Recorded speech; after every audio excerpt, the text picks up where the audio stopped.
La photo n'a pas encore été remplacée par celle du nouveau pape, mais à Notre-Dame de Bon Secours, les enseignements de François vont rester. Il œuvrait pour que l'Église soit plus accessible à chacun, à chacune. Considérée comme la petite Montmartre belge, la basilique abrite cette statue en bois du XVIIe siècle qui attire les fidèles. On vient confier ses misères, ses demandes, puis on vient s'y remercier.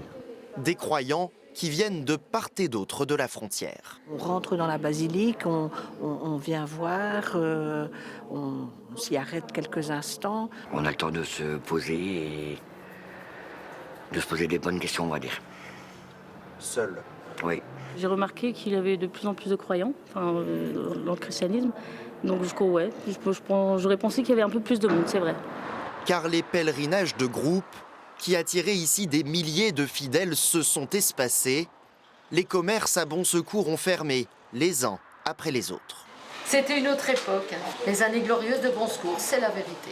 Francine Bataille fait figure d'exception avec son restaurant ouvert dans les années 90, en lieu et place d'une boutique de souvenirs religieux qui a dû mettre la clé sous la porte. C'est la basilique qui a tiré du monde et c'est la basilique qui a fait qu'ici, on a fait ce magasin de bondieuserie, etc., qui était super connu. Et puis après, en descendant l'avenue de la basilique, il n'y avait que des brasseries, des cafés. C'était extrêmement vivant. Comment alors attirer de nouveau?